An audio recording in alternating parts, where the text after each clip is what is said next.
के बिना फल की अभिलाषा करना व्यक्ति की सबसे बड़ी मूर्खता है। नरक के 3 द्वार होते हैं, वासना, क्रोध और लालच। व्यक्ति से हारा या जीता नहीं जा सकता, बल्कि सीखा जाता है। रहने के लिए सबसे अच्छा स्थान किसी का हृदय है।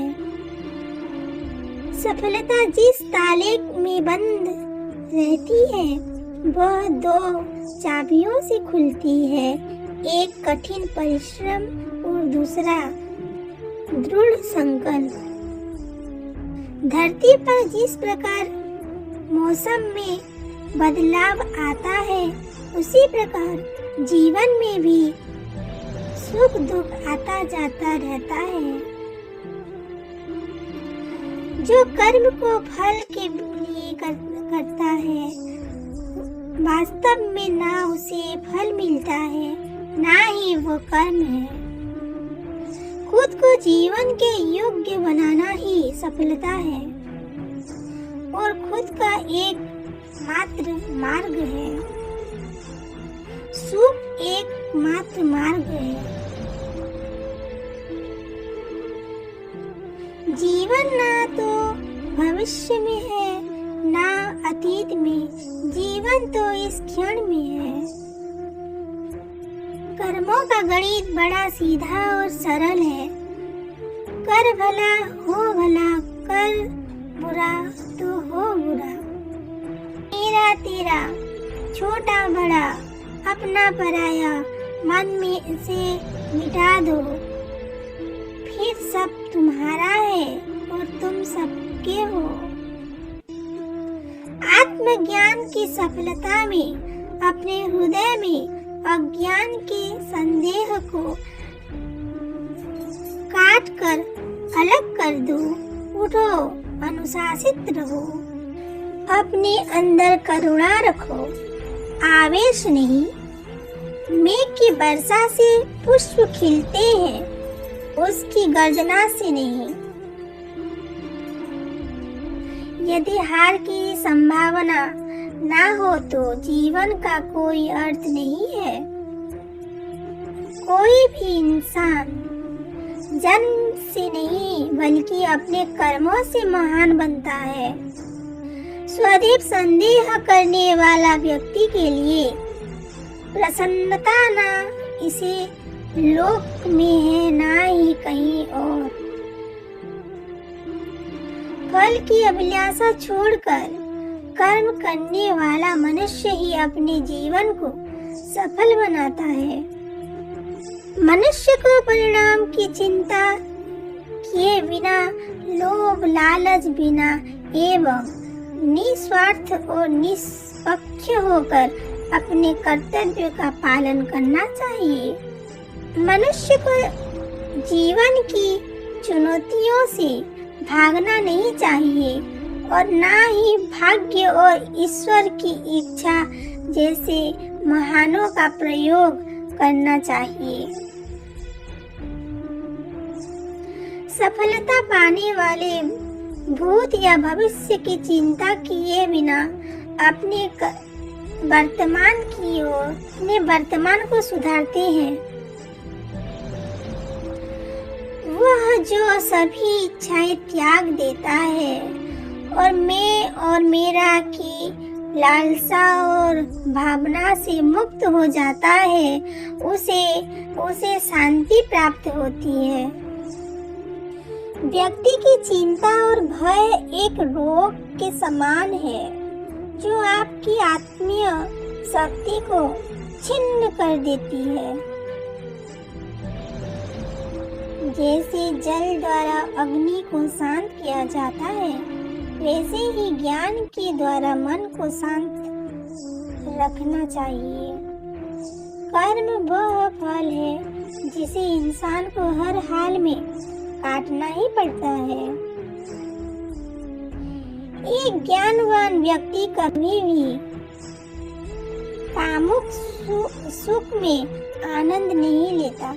पेड़ कभी डाली काटने से नहीं सूखता है।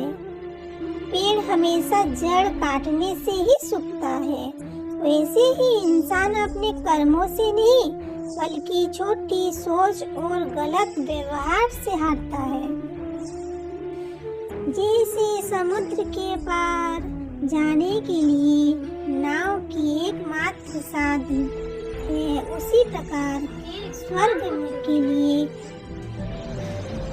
सत्य ही एकमात्र सीढ़ी है।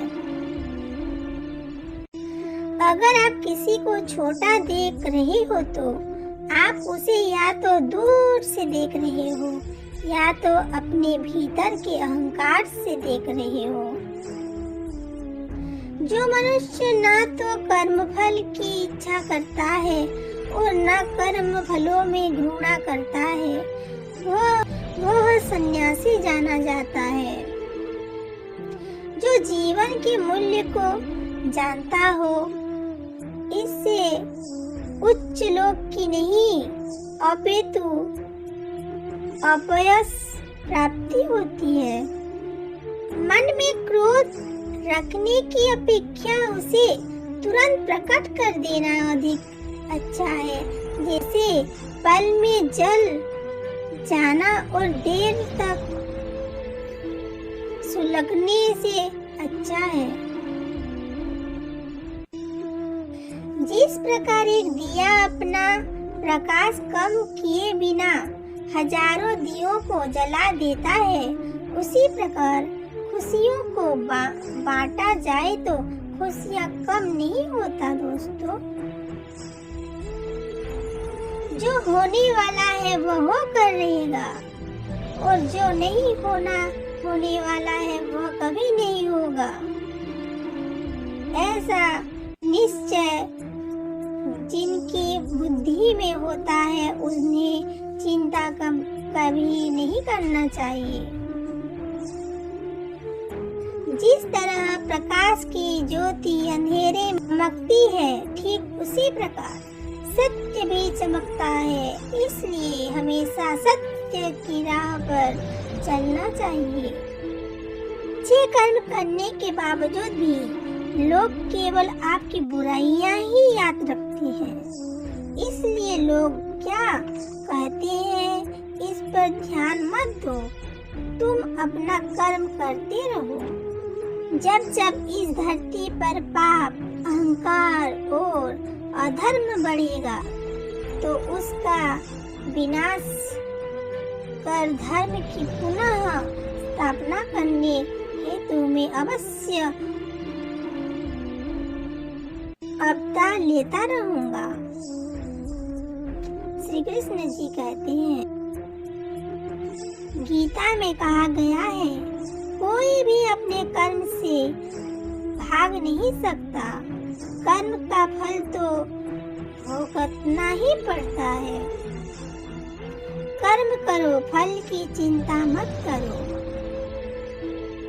सत्य कभी दावा नहीं करता कि मैं सत्य हूँ, केवल झूठ हमेशा दावा करता है कि सिर्फ मैं ही सत्य हूँ।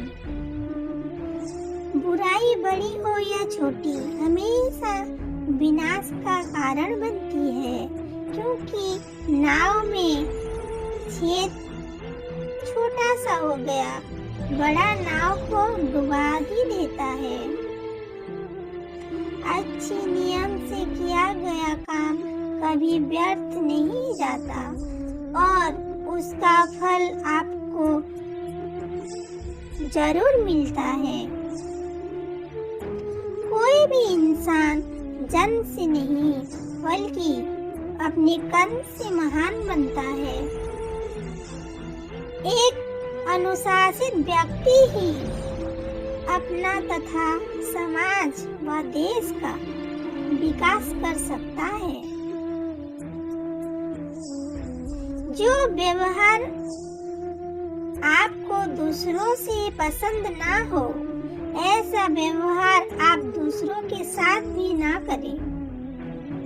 क्या और ज्ञान उसी को मिलता है जिसमें जिज्ञासा होती है। जिस मनुष्य के पास सबकी ताकत है, उसी मनुष्य की ताकत का कोई मुकाबला नहीं कर सकता। आत्मज्ञान की तलवार से अपने हृदय से अज्ञान के संदेह को काट कर अलग कर दो। उठो, अनुशासित रहो। जो अच्छा लगे उसे ग्रहण करो और जो बुरा लगे उसका त्याग। फिर चाहे वह विचार हो, कर्म हो या मनुष्य।